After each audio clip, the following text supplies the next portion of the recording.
Hi guys! Dahil na-demonetize yung isa kong video because of music rights, I decided why not use my own voice para walang problema.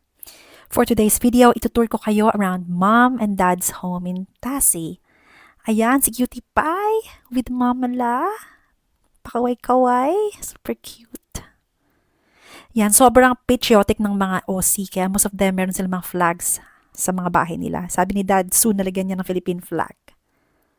Grabe guys, sobrang laki ng land area, thousands of square meters, tapos yung mga gilid pa at likod, National Reserve, kaya parang kay Dad na rin. Ayan, kita yung terrace dyan, ang ganda. Talagang mamamotivate kang maging masipag para magkaroon ka rin ng ganito one day. Ayan, mahilig si Dad sa tractors. Kasi yung parents niya may mga farms. Ayan, so dito tayo sa likod naman ng bahay. Sobrang daming bunga ng lemon tree ni Dad, kaya madalas silang gumawa ng iced tea from scratch, yung black tea, tapos nilalagyan ng lemon. Grabe, sobrang sarap, sobrang healthy pa. Hindi pa sobrang tamis kasi lilimit mo yung paglagay ng honey or sugar. Ayan yung rotating sampayan nila, nakakatuwa. May mini greenhouse din si Dad. Work in progress pa, baka taniman niya to ng lettuce, ganun. Sila naman yung super cute na mga pusa ni Dad. Sobrang babait. To si Misty, healthy din sila. And si Cloud, sobrang lambing. Meron ding jacuzzi si Dad, grabe. Napaka-hardworking kasing tao ni Dad. Nung binata daw siya, halos wala siyang day off. Puro work. Kaya grabe, ang dami nga napunta. Yan, yung laundry area nila. Kita mo rin from the pool area yung dining and kitchen.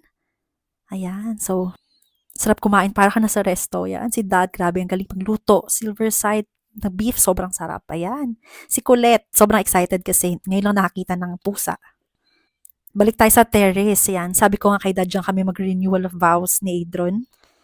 Kasi grabe, overlooking yan sa mga mountainous areas ng Tassie. Kaya ang sarap mag-coffee dyan. Tapos yung mga vines sa taas, sobrang daming flowers daw niyan pag spring. From the balcony or terrace area, makita mo rin itong isang room ni Dad. Andyan yung kanyang mini model train station na sinimulan niya lang gawin bago dumating si AZ. Kaya enjoy na enjoy ang bata. Nakapag-drive na rin si Bulinggit ng sarili niyang tractor. Ayan, papunta sa second floor. Ayan, si Mami La, tinutulungan na si Cutie Pie. Ito naman yung pinaka-favorite ko sa bahay, yung prayer room ni Dad. Grabe, mga Bible na 1800s pa ginawa. Nakaka-bless. All in all, may 6 rooms and 3 bathrooms yung bahay. Ang laki. May smaller tractor sa si Dad. Sasakay doon na si AZ dyan pag medyo malaki na. I'm sure mas masaya next time kasi andito na si Gijoy. Well, that's all for now. God bless you everyone. Mwah!